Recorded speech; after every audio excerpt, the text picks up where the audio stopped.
Welcome to another episode of the STR Sisterhood. I'm your host, Stacy St. and I am so stinking grateful to be spending some time with you today. Thanks so much for inviting me into your day. Now, before we jump into this episode, I want to share a quote with you that I recently read that resonated with me. And it says, "Anyone can hide, facing up to things, working through them. That's what makes you strong." And those beautiful words come to us from best-selling author Sarah Dustin. Now, in this episode, we are diving deep into revenue management, and I am joined by two expert revenue managers, Jillian and Karin. And my friends, you are going to want to make sure you have a pen and paper in front of you because the note-taking will ensue, I have no doubt.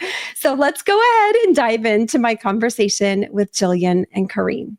So today we are joined by Jillian and Karin, two of my favorite revenue managers on the planet.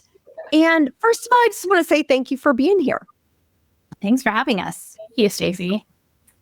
So I want you each to start off and maybe just share a little bit about who you are and how you got into managing revenue for owners and hosts of short-term rentals. Karin, I'll start with you, girl.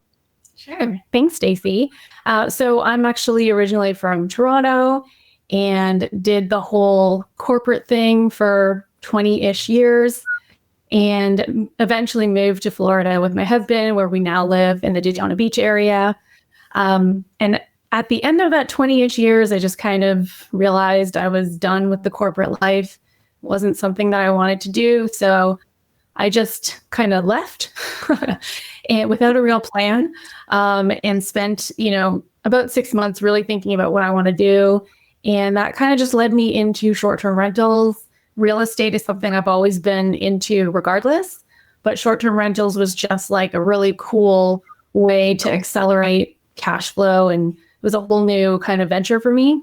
And so I started doing that. And that obviously means I had to learn about revenue management because that's a huge part of running a short-term rental. And in the process, I came across Jake Cohen and his work with Step by Step, and he was putting out free webinars, and I was attending those and asking questions through even our accelerator group. And I just loved that piece of it. It was the one thing that made sense to me. Like, not everything else about short-term rentals makes sense to me, but for some reason the revenue management did. And when I saw that he was hiring, I was like, you know what? That just seems like a perfect opportunity for me. So I came out of retirement to do this, and I'm loving it. And it just so happens that Jillian was already working for Jake. So I was like, hey, let's talk about it. So that's how it all came together. That's awesome. And for anyone who's watching or listening, both Karin and Jillian are part of my STR Success Accelerator program. So they're on the same calls together each and every week. So they could connect kind of on the side. And Jillian, I'm sure, gave Karin the inside scoop. Jillian, tell us how you got started in revenue management. Yeah, so I own my own properties and had owned my own short-term rentals for a couple of years. Had joined Stacy's actually beta program back in the day when it first started. Yeah. And I knew I needed to do something with my pricing. And so I was kind of digging around in PriceLabs, doing what I thought I was supposed to do. And in one of our accelerator calls, one of the girls had mentioned they had done a call with Jake. And I said, I need to get this guy's number. I need to know what I'm doing wrong. So I had a call with him. And during that call, he's like, oh my gosh, I need help.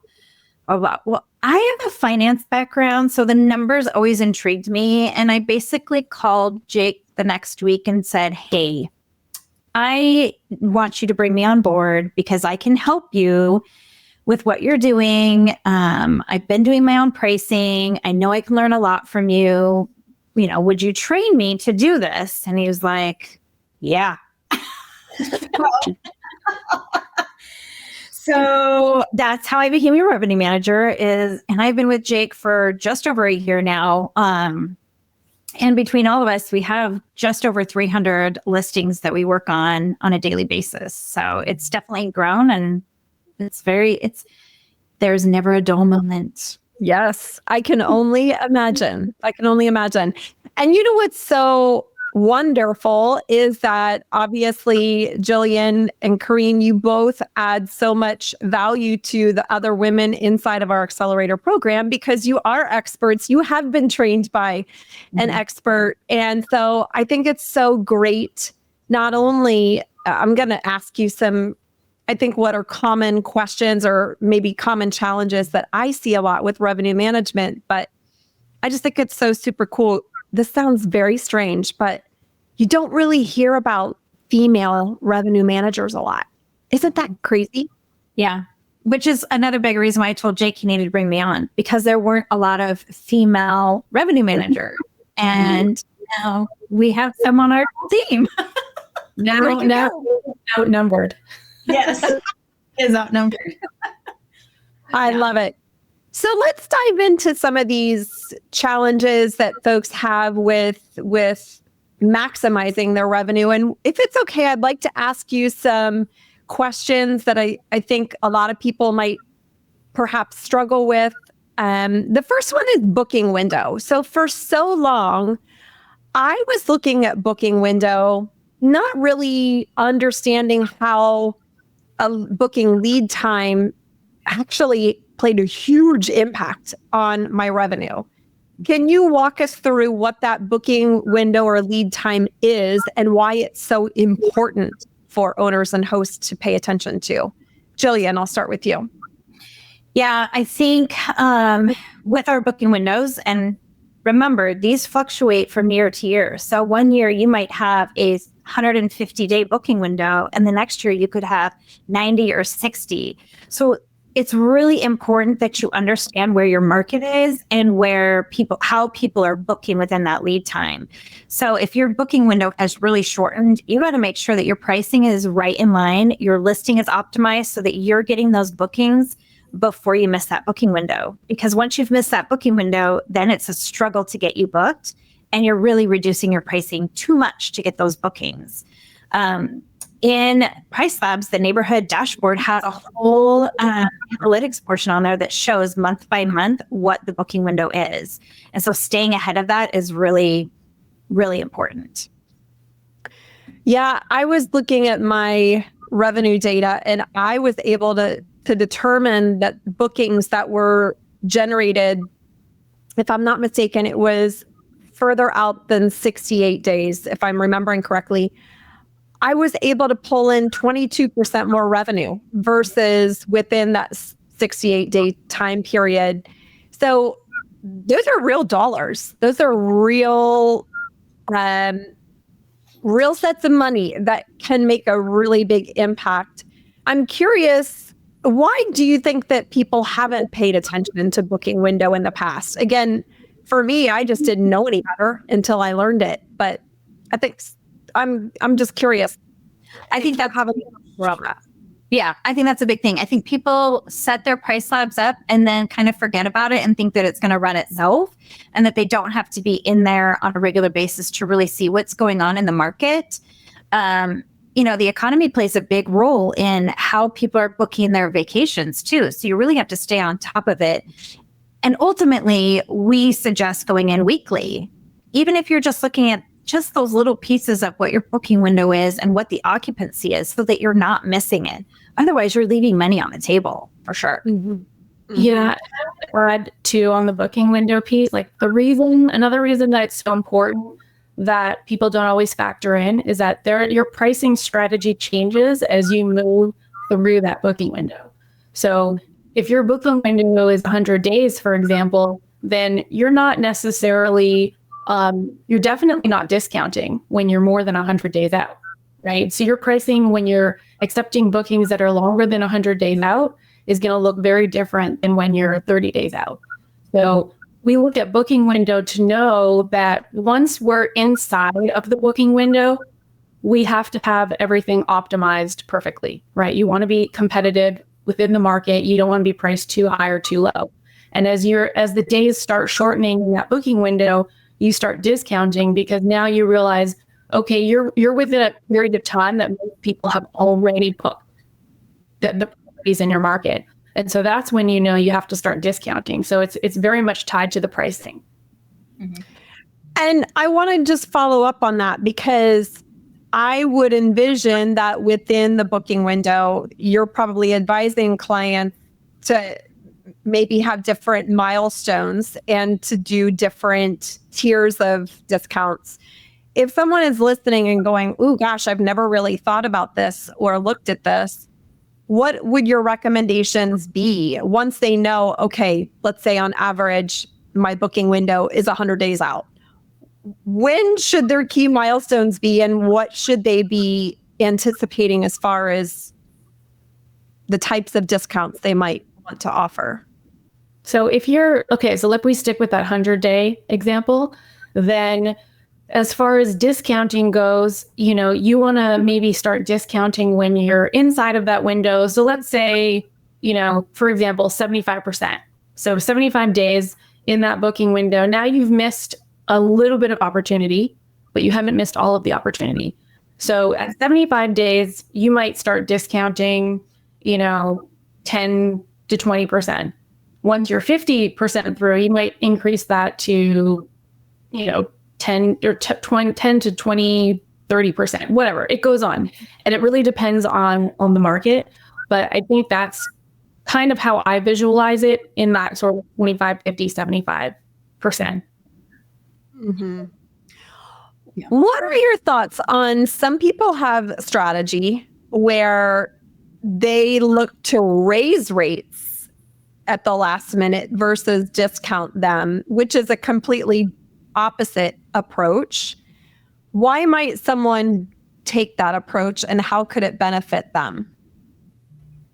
I actually have clients that ask us to do this, and I have not seen that it works very well. I think even if you are unbooked for that weekend and you're one of, let's say, 10 properties that's unbooked for that weekend, you still have to be competitive.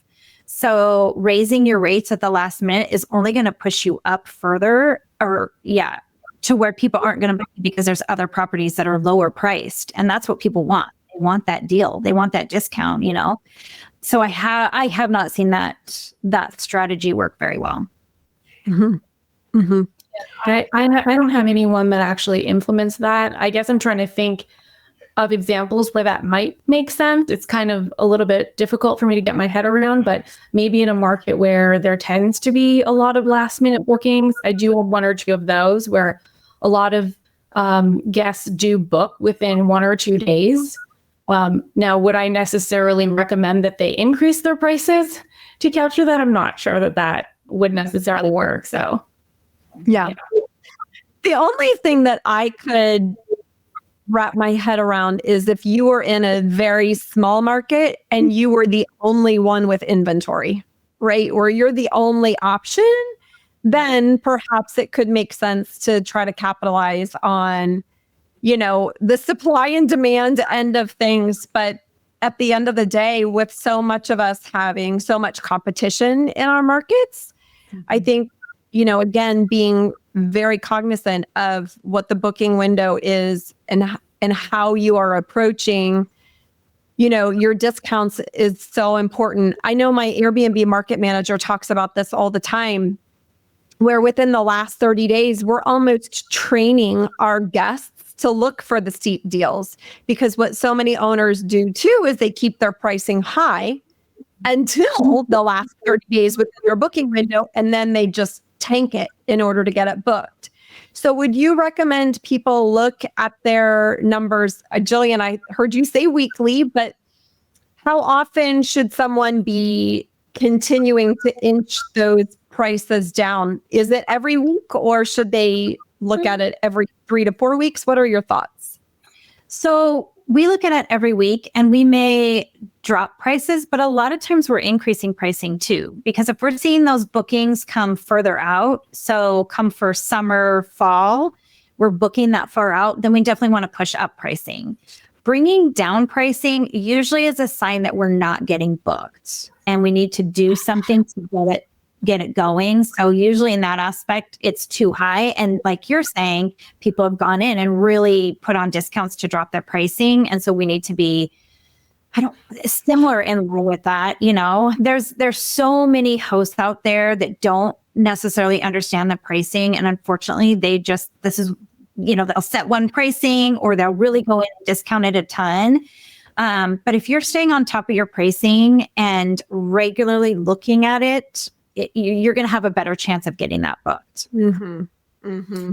And the reason we say a week is because a lot of times, like, a week is probably the right amount of time to see if any changes in pricing are actually moving the needle, right? So sometimes, especially when we take on new clients, we're still learning their markets, we're still learning their properties. So a lot can happen in a week, right? I recently onboarded a client, set up the pricing, and I think a week later I checked and there was like 20 nights booked, and it was like, whoa, I mean, that's amazing, but that's a lot of activity in 1 week. And so that tells me I have the ability to raise her prices. If I had let that go another 2 weeks, that could be another 20 nights booked at, you know, maybe less than her optimal value. And the reverse is true, right? If a week or two goes by and you don't have any activity, then you know that something needs to happen in your pricing to move the needle. So the longer you wait, you know, the more negative impact can happen. But you also don't want to change things too quickly because you need time for the algorithm to take place and for people to actually see the prices and for some movement to happen. Interesting. Yeah, I will say on top of that too, because we've had clients that have come in that do a lot with their pricing. So for example, they may move it $10 to $20 each time, and that sometimes is too much. Sometimes it's just $1 or $2, and wait a week and see what that does. When you're moving it so much, you're not getting that sweet spot, because there's always a sweet spot for your base prices. And that's where you move it, you know, $1 to $2 to see. It could be $2 above, it could be $2 below. But the big drastic changes are really hard to track what's working. Interesting. And so when people are making updates to pricing, let's talk about that. I do have one other question about booking window, which I want to come back to. When they're making updates on pricing, is it your recommendation that they are only updating their base price, or are they keeping their base price the same and they are updating like the floor or the ceiling, that if they're utilizing a tool like PriceLabs? What's the recommended approach to changing their pricing? I think that could be tricky, because if you mess with your base price now and say right now is slow season, that's going to ultimately do stuff to your higher season pricing. So a lot of times we will manipulate that pricing within our seasonal profile. And that's why it's so important that you have a seasonal profile by season, because in there you can lower your price just for spring by 5%, right? But not mess with your base price, because you want to keep that pricing in line for the high season. And even for your high season, you can have an increase on that in your seasonal profile too, and then mess around with your pricing $1 or $2, right? But that between the seasonal profile and your base price, those are the two top things we do. We don't set a max typically on properties, and then your minimum price is really the minimum you're willing to take, but you have to be in line with the rest of your comp set. So if you're setting at a base price of, let's say, $400, but you have other 4-bedroom homes that are going down to $200, you really have to take a look at that. Are you willing to stay empty, or do you want to lower your price to have some bookings coming in during the low season? Mm-hmm. Mm-hmm. Yeah. Interesting. I want to go back really quickly and talk about the seasonal profiles, because I think a lot of people, when they're thinking about seasonal profiles, they're thinking about the 4 seasons of the year. And this is a very different approach where you can, and I'm going to let you two tell us about it, but you can essentially create a quote season for every week if you wanted to. Talk to us about this approach and why the seasonal profiles are so important to have at a more granular level than just the 4 seasons of the year. Yeah, I think so we typically by default will break up the year into 35 seasons. And it sounds like a lot, but really we're just capturing and isolating everything that's considered a season, every 3-day weekend, every holiday period. Spring break is a season. Well, the Smokies Mountains have like a leaf peeping season. I just learned that term recently. It was a new one for me. And then other markets have seasonal festivals, activities, events, and you really want to be able to isolate those so that you can adjust to the pricing, as Jillian was saying, for just that particular period of time. And so that's why we do so many. I think even with Jake, I think it's evolved, right? I think when people started using seasons, it was kind of like 4 seasons, or it was high season, low season, and then there was a mid season, and then just over the course of the way we've done things, we found that default 35 is like a great starting point, and we can adjust and make things really granular, or we can break it out into even more for certain markets and certain customers.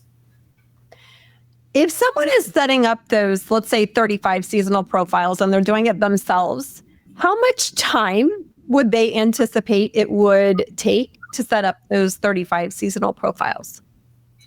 Like just starting out, I mean, probably more to do, I would think, because in your market, you're going to know like when spring break is roughly, what festivals are coming. The rest of it is really, we're picking out, top like New Year's Day, what is it? Martin Luther King weekend, President's weekend, as you go through the calendar, Valentine's Day, depending on where that hits.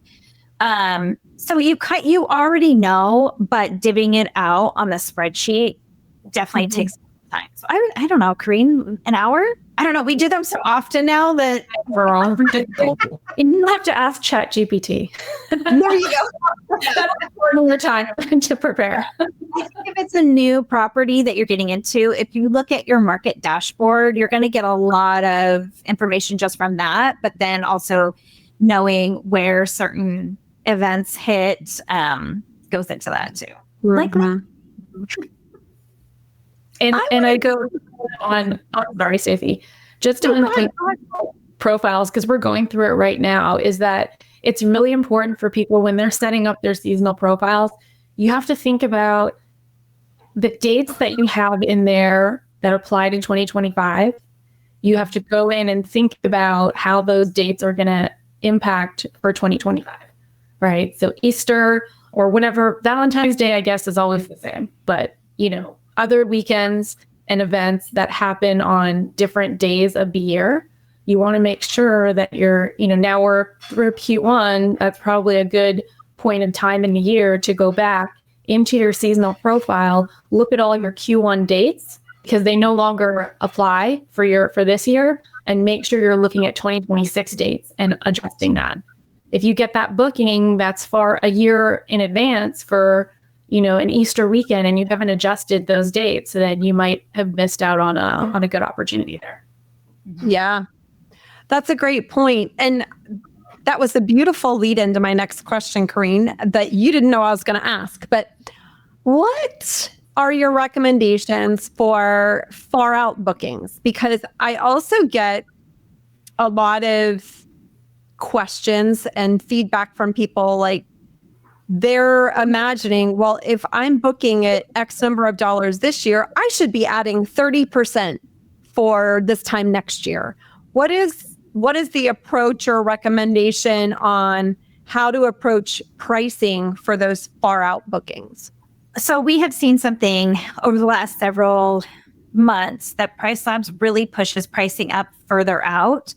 And there is a far out pricing setting in your PriceLabs that we utilize as revenue managers.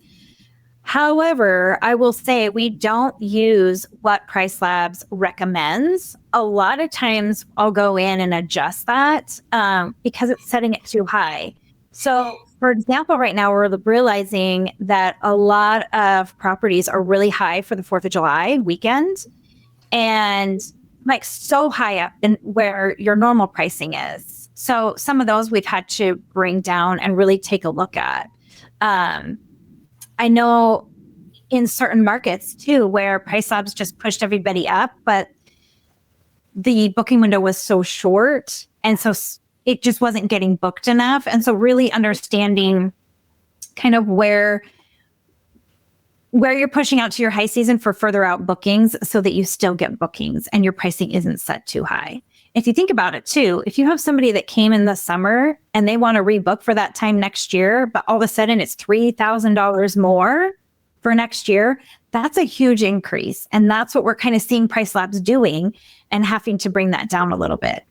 Mm-hmm. Yeah, I think also with far out pricing, what people need to realize is that if you have such a premium on your pricing 8 months, 9 months, a year out, and someone books that property, as the dates approach, you can bet that person is still shopping around. I've done it, looking at other comparable places. And when they find another place that's just as nice, maybe even nicer, and the price is 30% less than what they booked yours at, then guess what? They're going to cancel within the cancellation period. Now your place is open. Now your pricing has come down.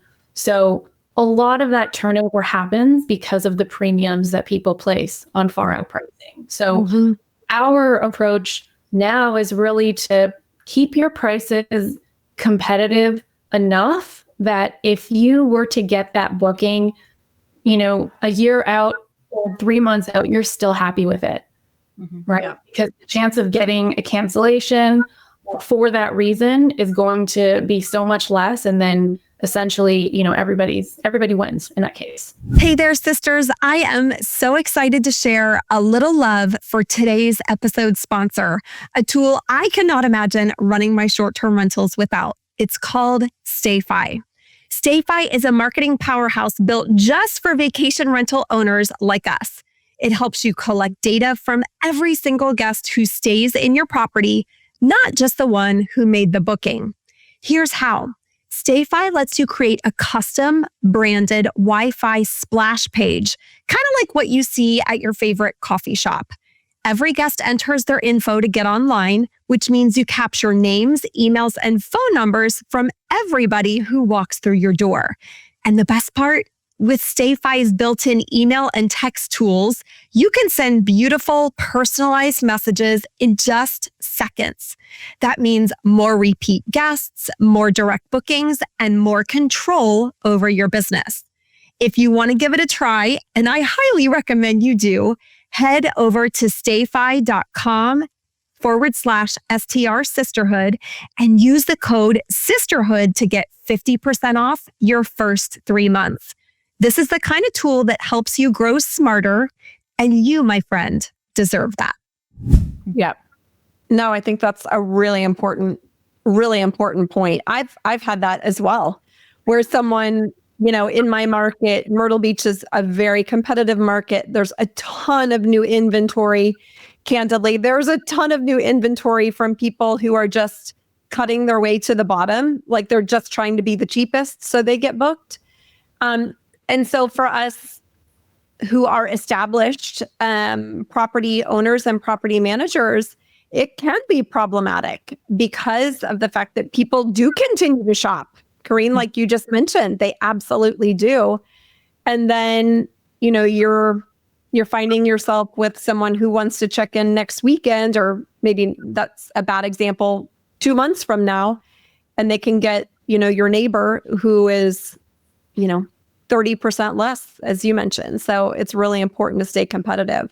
Mm-hmm. I want to talk about, in so many markets, we're seeing a declining daily rate. Mm-hmm. I'm curious, what are you seeing on your end? Are you seeing that that's a trend across multiple markets? Is it typically one certain type of market versus another? Talk to us a little bit about that.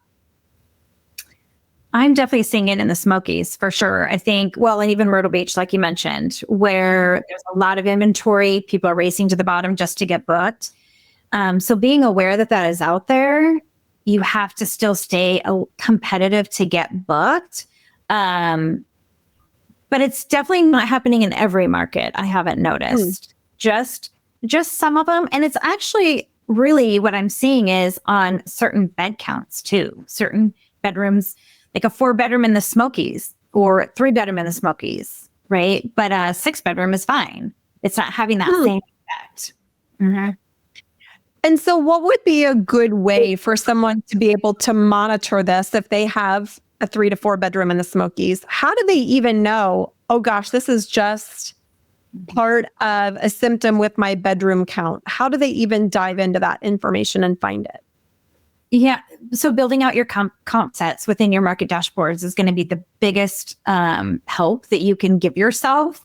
And you might have to create a couple just so you can see what the market is looking like. So if you have a 4-bedroom house, you're going to create a comp set on those 4 bedrooms, but maybe you want to look at what 5 bedrooms and 3 bedrooms are also doing just so you can compare. And then when you pull those into your neighborhood dashboard where you're looking at pricing, you can see exactly what they're priced at every single night. Where it's comparing to you as well. So if they're racing for the bottom, whether it's a 3-bedroom or 5-bedroom, and you're sitting there at 4, you have a better understanding of where things are sitting. Mm-hmm. And so let's just continue on with that same scenario. Let's say you do see that your competitors are racing to the bottom. What do you recommend folks do? Are there any other strategies that they can put in play that allow them to stay competitive without also racing to the bottom? Yep. Yeah, that's a tough one because it is really hard to compete on price. But I think what people have to remember as well is visibility on the platforms is also a big factor in who gets booked. And so we also utilize rankbraze with all of our clients so that we can see where they're listing or where they're ranking in the algorithm. And so a lot of times if you're on page 7, then it's like you may have fallen into the black hole of listings and we need to get you into the top few pages. So a lot of times listing optimization is a huge factor that we want everyone to think about and make sure that you are being pushed to the top by the OTAs. Another thing that can help with visibility is your minimum stay requirements. So a lot of times if people are holding on to a 3-night minimum, we'll often recommend, hey, are you willing to drop down to a 2-night minimum, even a 1-night during the weeks? And in a lot of markets, a 1-night weekend is also very competitive. And so you just want to make sure that you're staying on top of where your competitors are and not falling to the bottom inadvertently, because it's not just about pricing. It's also about the other factors that help you get seen. And then obviously quality, communication, the guest experience, like you can't let any of that go, right? That has to always be the top factor that you're thinking of. So many moving parts. Go ahead, Jillian. I would just say one of the things that we've noticed a lot recently is your pictures too.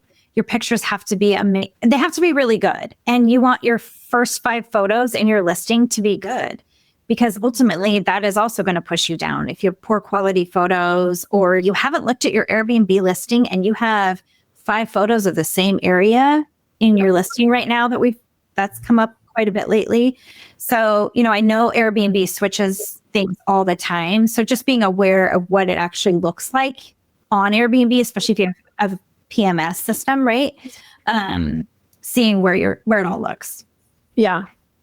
I think too, a lot of people, when they think about listing optimization, number one, they're thinking about pricing only, or they're thinking about photos only. And I'm curious to get your perspective. In my opinion, listing optimization is about pricing. It's about photos. It's about headline. It's about listing copy and the way that we are presenting ourselves to our ideal guest, right? So even the way that the copy is written, that all makes a difference. That all makes a difference. Yeah, 100%. And the other thing too is your descriptions on your photos. Don't just write kitchen. Fluff it up a little bit and give that guest an experience of what they're going to see in the kitchen, right? That is also going to help in your listing optimization or your optimization as a whole. And caption every photo. Because a lot of times, when I'm looking at a client's listing for the first time and I'm just clicking on random photos to see what I'm looking at, it's more often than not that I'm opening a photo that doesn't even have a description. So even though I can see what room I'm in, I still want them to tell me, what am I going to use this room for? So it's just, sometimes people might put a description on like every other photo, or if there's 3 photos of the kitchen, they'll only put one description on one photo. Just put a description on all the photos, because you never know which photos people are clicking in on. Yeah. Use ChatGPT. No, because you don't have to come up with everything yourself, right? It can help. Always. For sure. The other thing that's also really important that I think is, I could be at risk at saying something that's going to be offensive to someone, but I'm saying this to be helpful. Make sure that if you are utilizing remote professionals in other areas of the world, if they are doing your captions, go in and look at them and proofread them, because oftentimes there can just be a small language barrier that can make all the difference in what a guest is seeing on that caption. 100%. I would even do it if you're generating captions through ChatGPT or even RankBreeze now, I would still read through those, edit those so that they sound like a real person wrote them. A real person. We like real people. We like real people. What about if someone is listening to this and going, oh my gosh, like this seems like a lot to log in and review my pricing every week. I haven't ever done that. What are your words of wisdom for them to get started and get comfortable with managing their revenue? And I will say this, Karine and Jillian did not pay me to say this, but if you're thinking about the fact that this feels overwhelming, you can hire Step by Step or any other revenue manager to actually do this for you. So hopefully we're providing insights and tools for you to implement on your own. But if that doesn't feel good to you, you can always hire a revenue manager, right? Yeah, 100%. So let me go back to the question. What are your recommendations for places to start if someone is brand new at this whole revenue management thing? So I have 2 avenues you can go. My first suggestion is to become part of Stacy's Accelerator group, which she did not pay me to say. But there are revenue management modules in there that Jake has recorded specifically for the Accelerator program, and those will help you get started. We also have a free Facebook group called Price Your STR. And within that group, we do have some basic beginner trainings in there too, that I think Jake has a great way of helping you understand it better than if you were to go onto PriceLabs and do their webinars on there.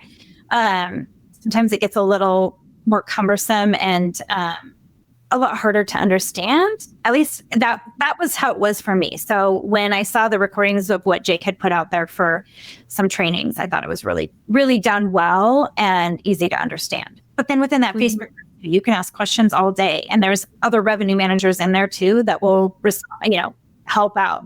That's one big thing that all of us is to help you get where you need to be and to guide you, right? So for sure. Yeah. And in addition to that, I mean, I definitely agree with everything Jillian said. Even the stuff about the PriceLabs webinars, sometimes it is very content heavy. But that being said, there's still a ton of free education even through PriceLabs. So if you have the time and the energy, you don't necessarily need to spend money on a revenue manager. There's a lot of education that you can do on your own and through that Facebook group. So, I mean, that's basically how I got into it and how I started learning. So I would definitely utilize all the free stuff that's out there for sure. And obviously, if it's not obvious already, get on a dynamic pricing tool, right?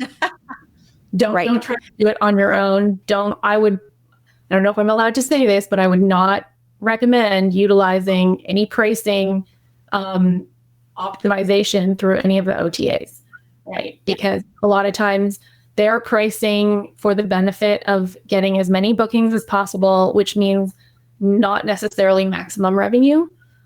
So if you compare what, some of the OTAs, how they price automatically versus what PriceLabs would do, you'll see a very significant difference.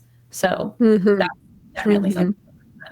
The other thing that I think is also really important, you might have the time to go and watch all the PriceLabs webinars and do it all yourself.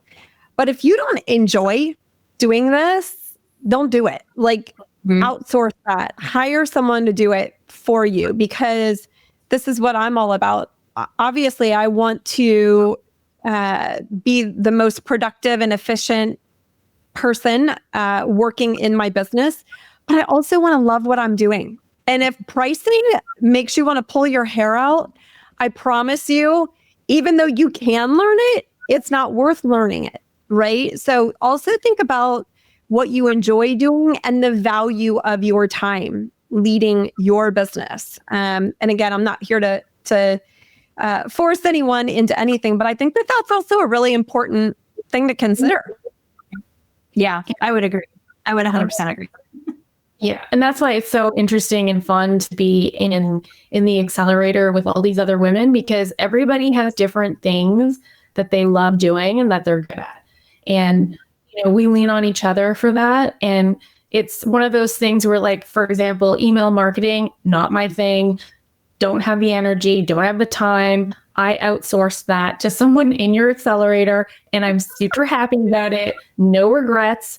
And it's like, I just love that. The fact that, you have to stick with what you enjoy. Otherwise, life just becomes a drag, and we just don't want our business to be that at all. Amen, sister. Amen. Okay. I want to move to the lightning round because we need a little extra time because it's ×2 today. So this is going to be so super fun. All right. So I'll just ask you to answer with the very first thing that comes to mind. Karine, I'll start with you. Where is your favorite place to vacation? It's a place I've been several times, and I always have a great time in Costa Rica. I've heard that so often lately. I've never been to Costa Rica, but heard it's just absolutely gorgeous. It's honestly, it's not just gorgeous. It's like there's something in the air. I don't know how to explain it. And it's they have a blue zone there. I'm not sure if you're familiar with blue zones, but it's places in the world where people have been shown to live longer than the average person.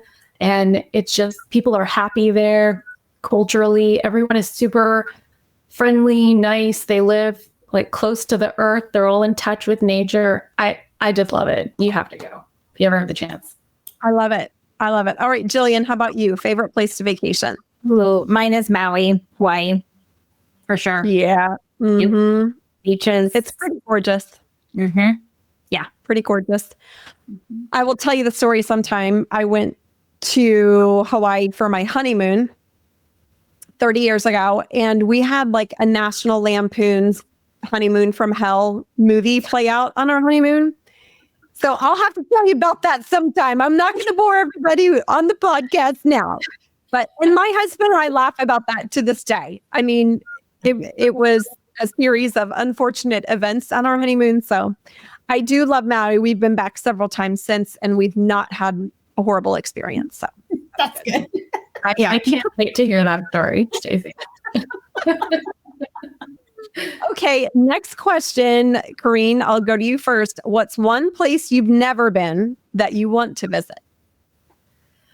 Oh, there's so many. Vietnam, Greece are on the list, but I think if money and time were not an issue, then I would definitely want to go back to Africa and maybe see Kenya, or I think Kenya would be a place that I would want to go. Amazing safaris, visit with the Maasai culture, get it. I just think there's something beautiful about living, so close to the earth and simply. So I really love that. That's awesome. Jillian, how about you? Mine would be Greece or Italy. Both those. Mm-hmm. There you go. There you go. Well, I'm sensing a Greek step-by-step B&B retreat happening. Yeah. Tell Jake. That's my idea. As long as I can come. No. Yeah. I'll be your guest. Yeah. All right. What's one thing you know now that you wished you knew when you were starting out in the world of short-term rentals? Jillian, I'll go to you first. I mean, my pricing, like really diving into my pricing and looking at it weekly and understanding what was happening. Because I went for a good couple of years without really messing with it too much. And now I've increased my profits every single year. Yep. Love that.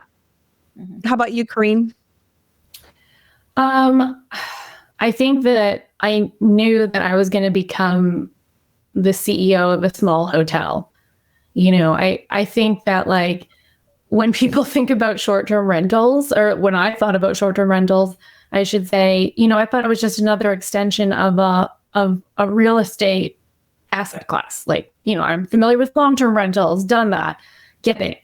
And didn't realize that like, oh, okay, no, there's like a gazillion more things that I needed to learn and make decisions on every single day. And it's just been interesting because you don't know everything going into it, and you still don't know everything like all these years later. And you're just still like, okay, you just got to make the best decision with whatever information you have at the time. And that's it. Mm-hmm. That's a really great way to describe it. You're the CEO of a small hotel, because there are so many moving parts that a lot of people, when they're brand new, you just don't have line of sight to. It's not that you did anything wrong. It's just, again, you haven't experienced it before. It is very complex to do it well. There's a lot of moving parts. It feels like for the first year, everything that happens is like a brand new experience. Like, oh my God, I've never seen this before. I've never been asked that question before. This has never come up before. Like, I think maybe year 2 gets a little better because you're like, okay, now I'm seeing some of these things again. But yeah, year 1 is definitely a tough one. Mm-hmm. Yep, for sure. All right, Jillian, what is the best piece of advice you've ever been given? To find your who. Ooh. A conversation we've had over the last several years in our group, and finding that right person to take on pieces that you might not be good at or you don't have the time to do. And that was definitely me in my business. I was doing everything. And so finding my who for certain aspects of it has given me time back. Right. Yeah. Amen to that. Amen to that. Whenever I embark on something new or I'm creating something different in my business, one of the first 2 questions I ask is, who's my who? Mm-hmm. Right. And I think when you approach it like that, it from the get-go frees you up. Because what a lot of people do is they'll just do it themselves first and then decide, oh, I'll outsource it later on, or I'll delegate it later on. When you think about delegating from the start, it shifts how you look at things for sure. Mm-hmm. Yep. All right, Karine, how about you, girlfriend? I think it's not just one person has taught me this, but even in your group, Stacy, conversations we've had, I think the biggest thing is to trust your intuition. I think a lot of times, because especially for people that are new, you're in a situation or situations you've never been in before. So you don't necessarily have a guideline for what to do. A lot of times you just have to trust your gut feeling, if it feels right, or maybe put yourself in the guest's shoe and, try to figure out what would you want, a host to do for me, or to say, if I was in this situation, how would I want to feel? So a lot of times, yeah, just trust your intuition and just try to do right by people. And I've found that it just always tends to work out for the best in that case. Amen. Mm-hmm. Amen. It's interesting. I am a huge believer in trusting your intuition. I wrote about it in my book, and there are still times where I will hear my intuition talking to me and my brain wants to go a different direction. Right. And so still to this day, it is something to be aware of and a skill that you have to continue to build. It's a muscle you continue to build, is trusting that intuition, because it's not always easy. Not always easy. Definitely. Yeah. All right. Last question. What's one thing and or person that you're grateful for today? Karine, I'll go to you first. Oh my gosh. I am going to have to say my husband, because he puts up with a lot of stuff. And I've found that, even though a lot of times we have different opinions on the way things should be done, at the end of the day, we're a great partnership. I do all of the non-physical stuff, which is the bookkeeping, guest communication, the operational stuff, the finance, the insurance. And he's like the handyman, the electrician, the plumber, the maintenance guy, and it just really, really works. And it's like, if one of us didn't have the other, then we wouldn't be able to do what we're doing. Or it would be a hell of a lot more expensive, because we'd have to pay for all this stuff. So, Exactly. it works. Yeah. Exactly. All right, Jillian, how about you? So I have two. One is going to be you, Stacy, because had I not found you, I wouldn't be in this same spot in my journey. And I think it can be a very lonely journey. And when I found your group and found how other women that are doing the same thing that we are, like, we have a group that talks constantly on text. We go to all the events together, right? And so it has just catapulted my success there, which I'm so thankful for. And I think the knowledge that you give so freely to all of us too has really helped my journey as well. And then my second person is probably Jake, but don't tell him I said this. Jason, you can't listen to this part of the interview, okay? Podcast. But, I forced him to hire me and teach me all the things. And I think had I not had like the gumption to tell him he needed to hire me and for him to actually do it, again, I wouldn't be in the same spot. I mean, I've really enjoyed the revenue management piece over the last several years, but the last year with Jake and really learning the ins and outs of how it all works. And then to be able to help other women, I think that's the biggest thing to do. And Jake is very big on giving back and helping. And I love that aspect of the whole thing. The whole thing. Yeah. I promise I won't tell him, Jillian. Please, your secret is safe with us. Yeah. That's so awesome. Now, question, if someone is listening to this and they're like, okay, I think I might need help with revenue management and I want to find out more from Jillian or Karine, what is the best place for them to get a hold of Step-by-Step B&B? Should they reach out to you individually? What does that look like? Yeah, so you could go to stepbystepbnb.com and there is our revenue management link to book a call with either of us. If you want us specifically, then you can reach out to us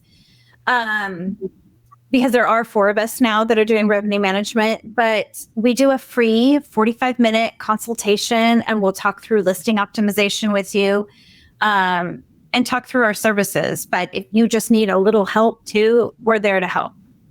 Mm-hmm.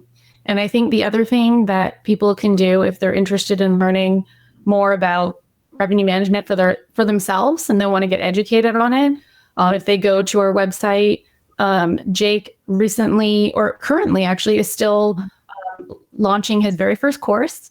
Mm-hmm. And it's something that he's probably going to continue in the future. So that's another opportunity if you want to put yourself on the wait list to kind of sign up to be your own revenue manager, or, eventually if people do the course and really love it, they may even want to come on board at some point in time with us as well. So I love it. So good. Thank you both for being here. It's always so fun to not only chat with you both, but be able to learn even the revenue management piece of things is complex. This is not always easy peasy stuff. And so I appreciate your willingness to come on and share your knowledge with everyone watching and listening. So thank you. Thanks for having us. Yeah, for my first ever podcast. Love it.